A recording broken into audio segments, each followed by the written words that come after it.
Olá pessoal, a paz do Senhor para todos. Para quem não me conhece, eu sou o pastor Matusalém Especialista e este é o programa Cenário Bíblico. Hoje eu estarei falando sobre o Vale de Ossos Secos. E se realmente você quiser saber detalhes importantíssimos sobre o Vale de Ossos Secos, assista este vídeo até o final.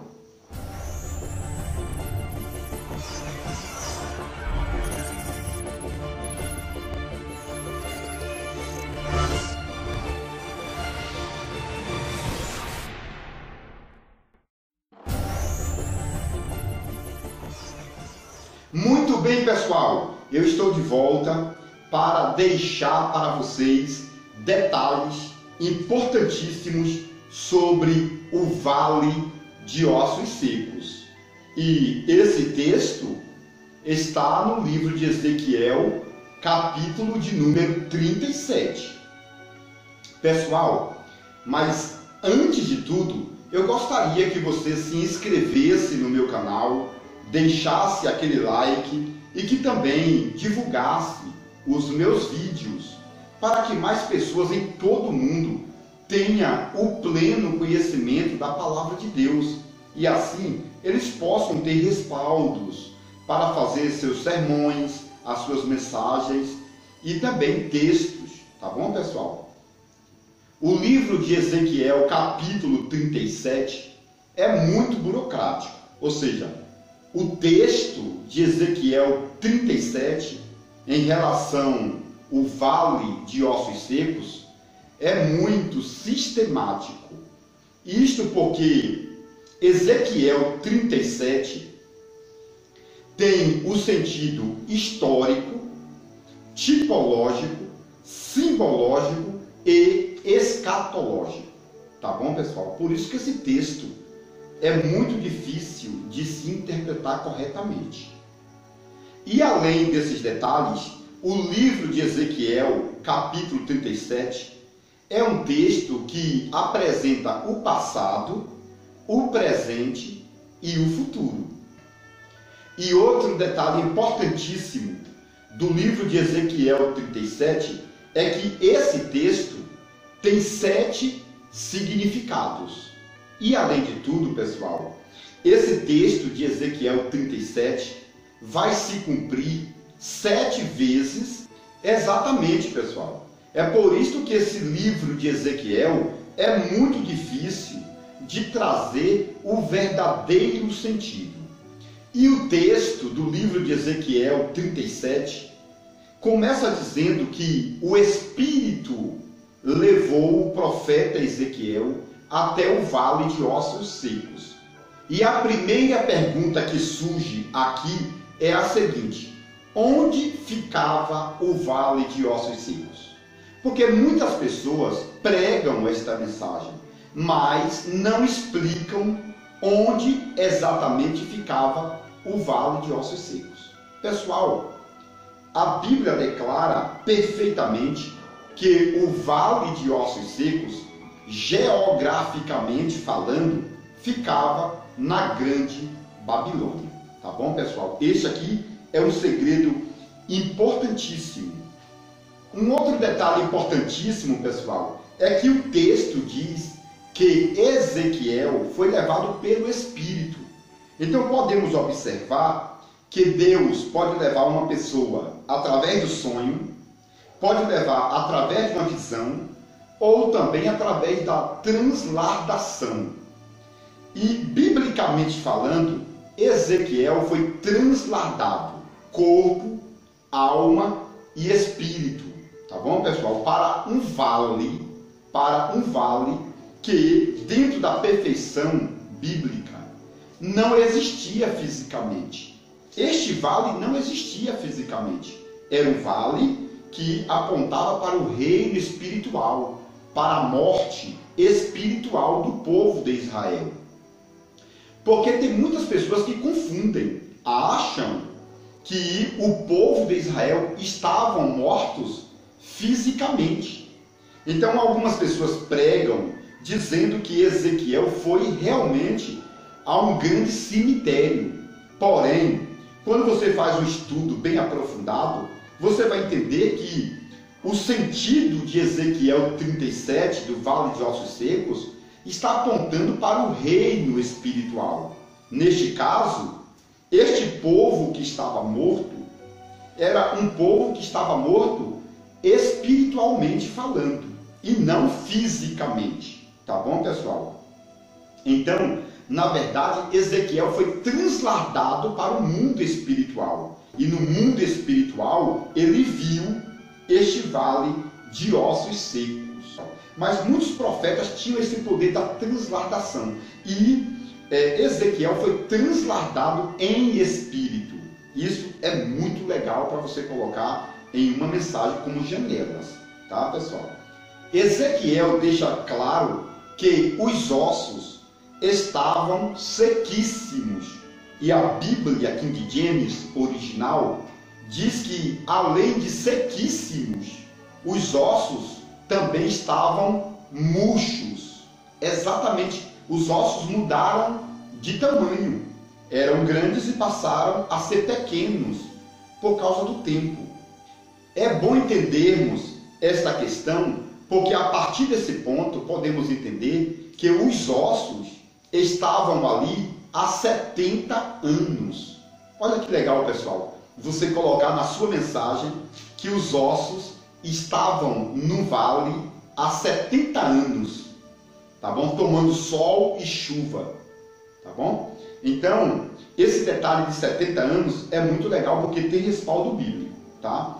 Um outro detalhe é o seguinte: de quem eram aqueles ossos? Se alguém perguntar, de quem eram aqueles ossos? Quem morreu? Aí você tem que responder, não é verdade? Então eu vou deixar aqui bem claro para ficar bem fácil.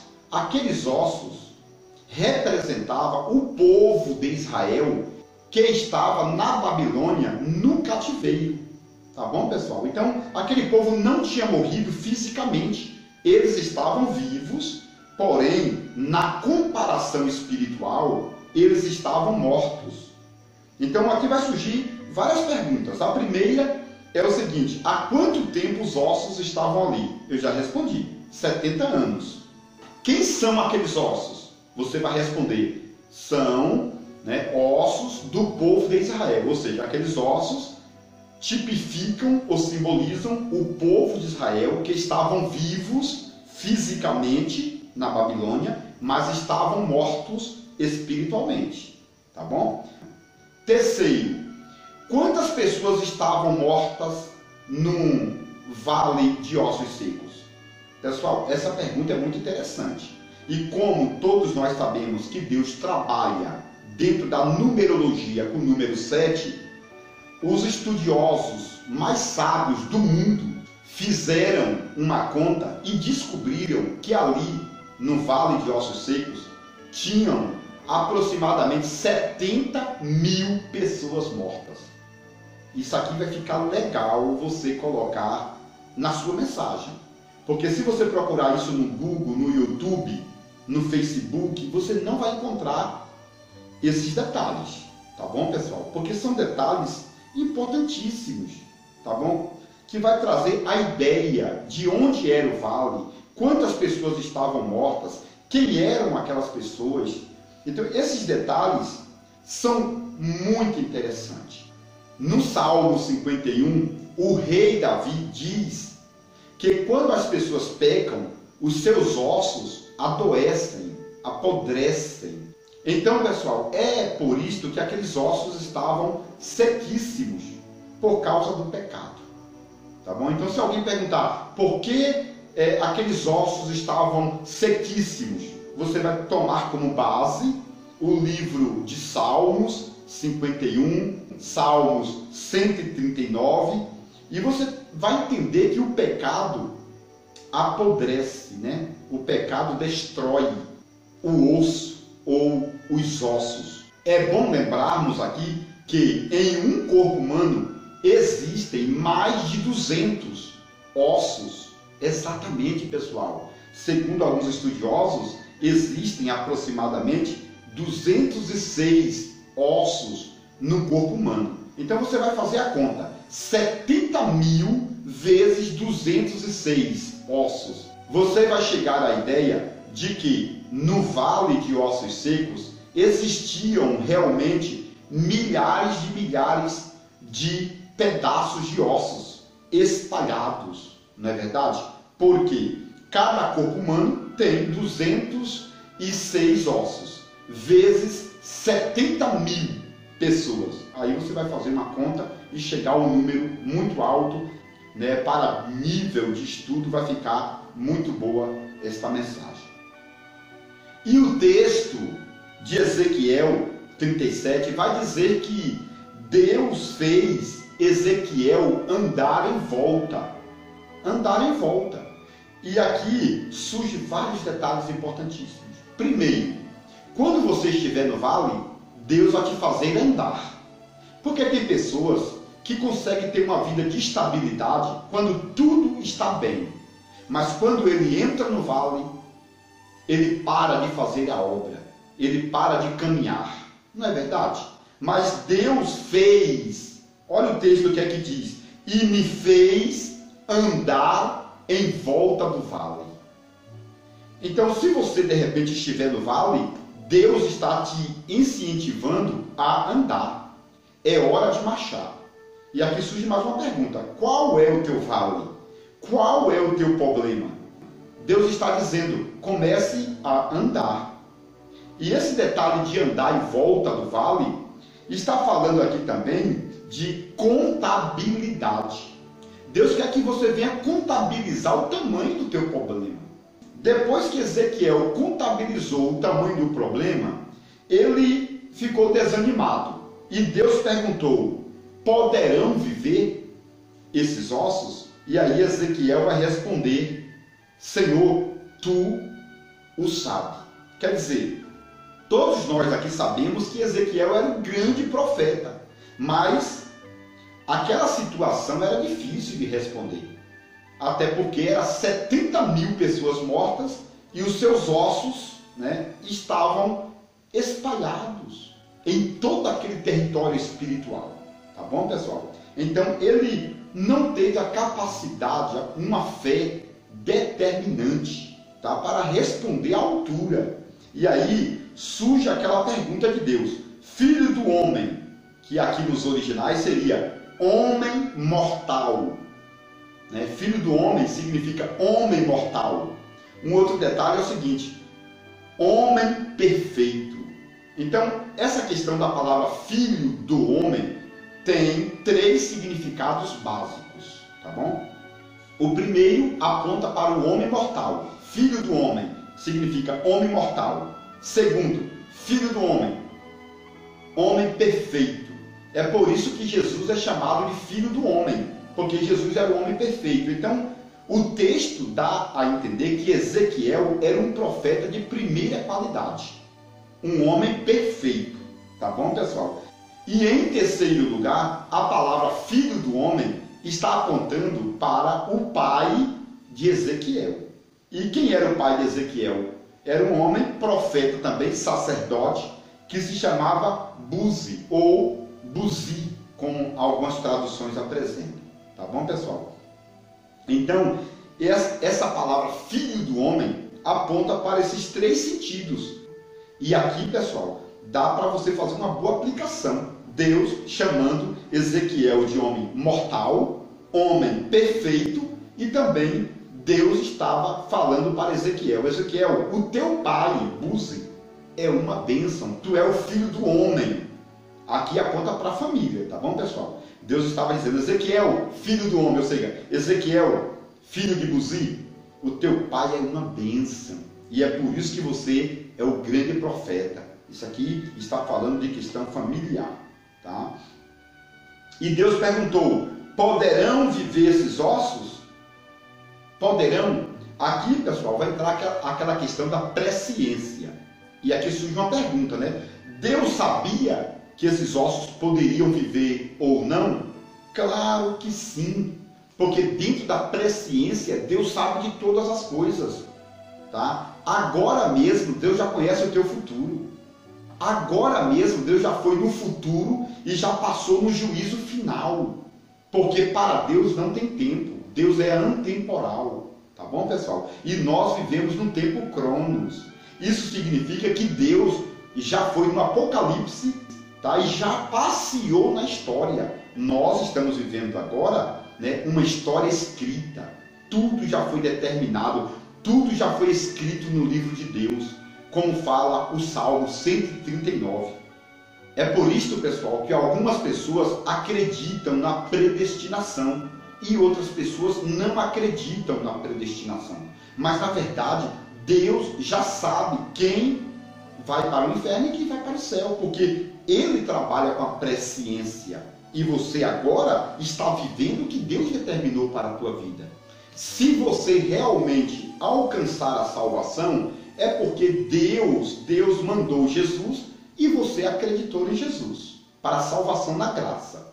Se você não acreditou em Jesus e perder a sua salvação, é porque dentro da presciência de Deus, Deus também já sabia que mandaria Jesus e que você não acreditaria também em Jesus, e por isso Deus já sabe que você realmente perdeu a sua salvação. Tá bom, pessoal? Deus sabe de todas as coisas. E Deus fez essa pergunta para o profeta, incentivando o profeta a agir. Porque tem pessoas que perderam a comunhão com Deus diante a dificuldade, diante o vale.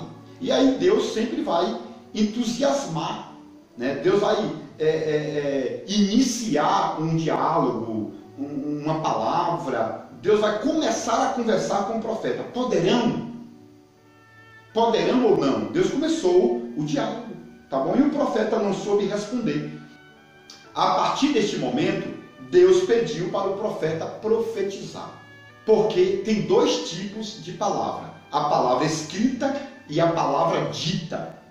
Tá? Então observe que quando Jesus estava no monte, o diabo veio por 3 vezes. A primeira vez, Jesus usou a palavra escrita.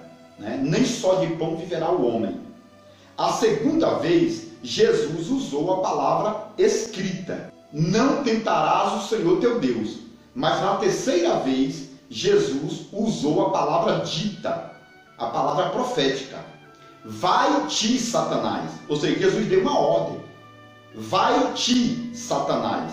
Ou seja, Jesus usou uma palavra dita, uma profecia, autoridade.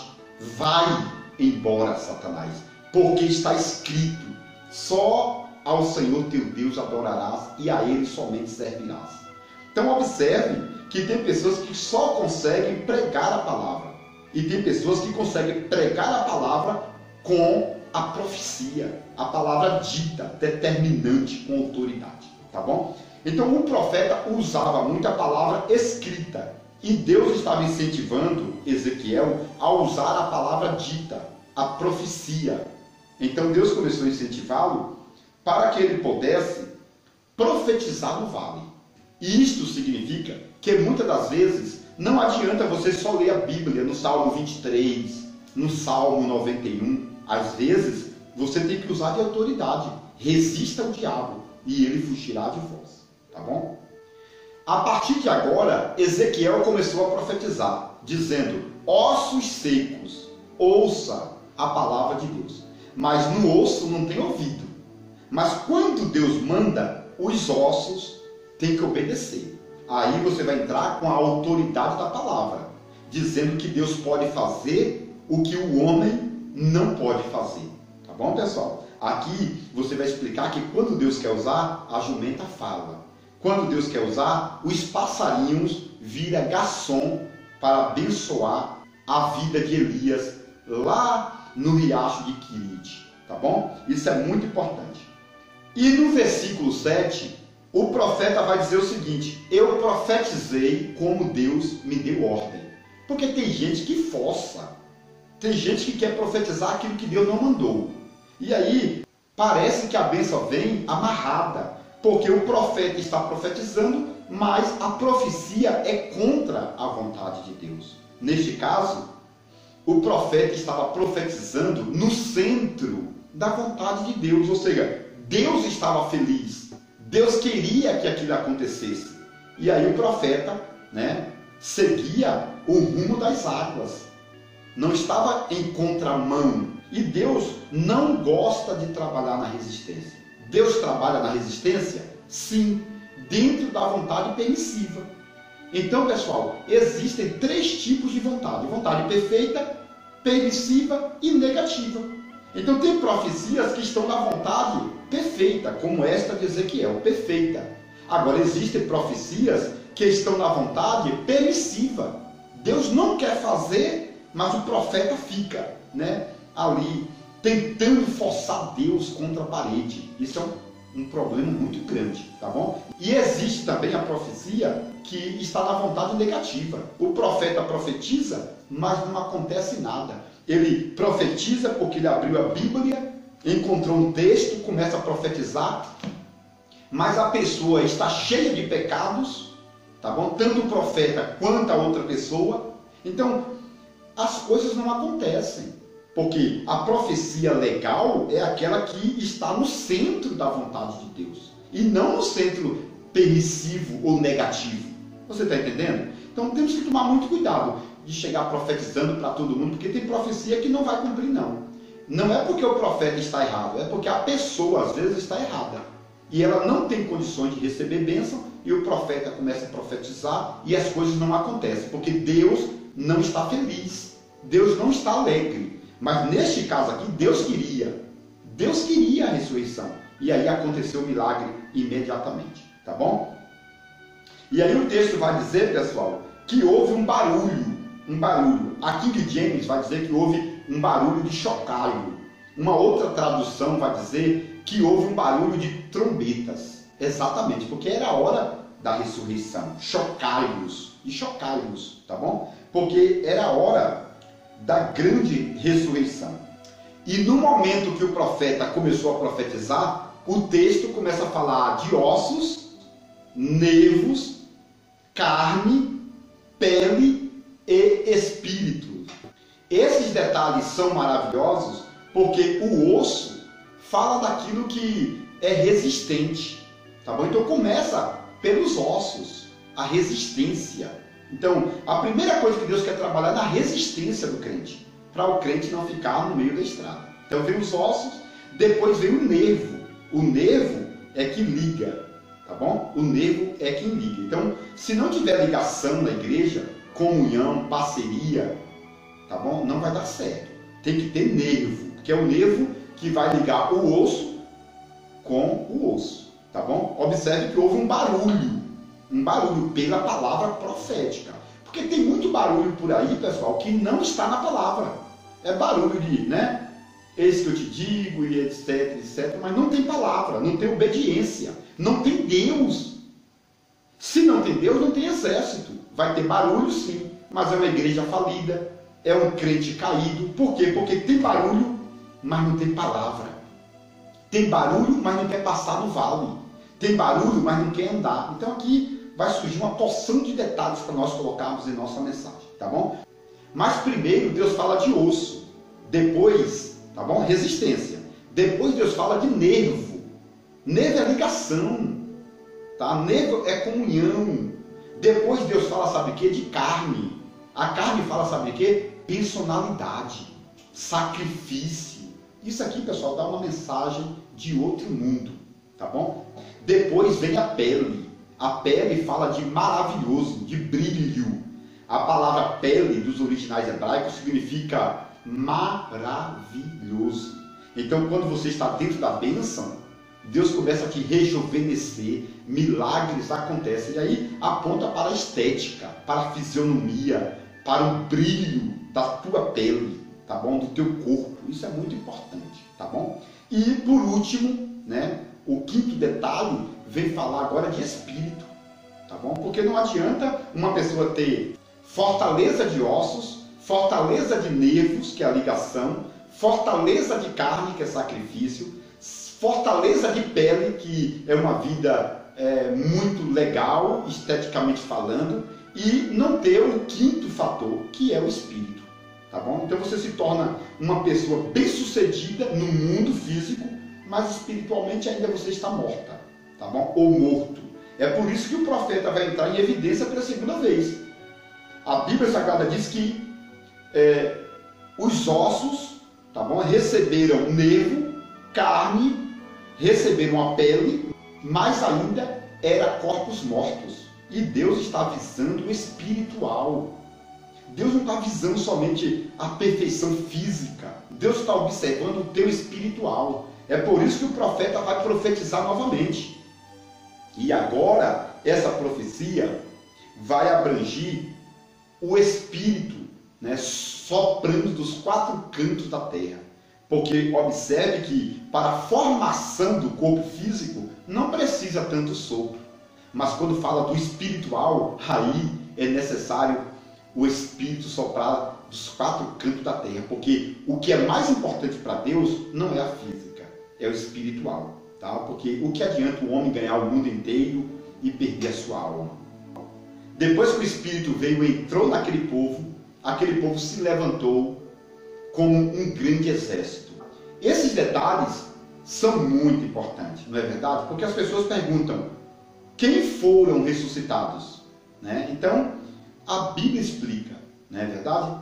Que realmente são Zorobabel, Neemias, Esdra, né? E todas aquelas pessoas que voltaram para a reconstrução dos muros de Jerusalém e também do templo que estava destruído, né, em Jerusalém. E a Bíblia vai dizer, a glória da segunda casa é maior do que a glória da primeira. Por quê? Porque esse povo era um povo novo para construir uma coisa nova.